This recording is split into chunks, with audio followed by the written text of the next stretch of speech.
Hello friend, welcome back to my channel. মোৰ আন এটা ভিডিঅ'লৈ আপোনালোকৰ স্বাগতম জনাইছো।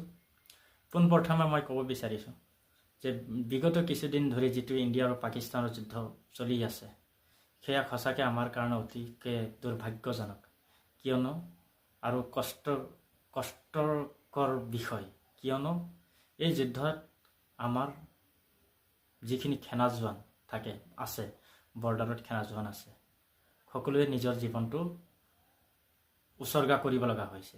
সেয়েহে এইটো সময়ত কোনো এজন ব্যক্তিয়ে যাতে ছ'চিয়েল মিডিয়া বা সামাজিক মাধ্যমৰ যোগেদি কোনো বিৰূপ মন্তব্য কৰি আমাৰ যিখিনি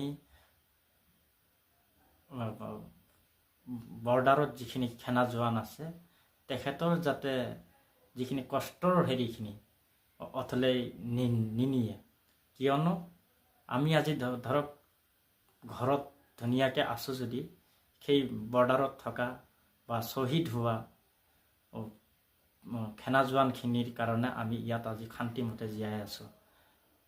সেয়েহে কোনো এজন ব্যক্তিয়ে যাতে কোনো ধৰণৰ বিৰূপ মন্তব্য নকৰে আৰু অনাগত দিনত ইয়াতকৈ আৰু চাগে ভয়াৱহ হ'ব, আৰু সেই সম্পৰ্কে যাতে আমি সকলোৱে একগোট হৈ থাকিব পাৰোঁ আৰু একগোট হৈ যাতে যিখিনি শত্ৰু ৰাষ্ট্ৰ আছে সিহঁতৰ লগত আমি যুদ্ধ চলাব পাৰোঁ বা হেৰি কৰিব কাৰণে বাঢ়ি যাব পাৰোঁ।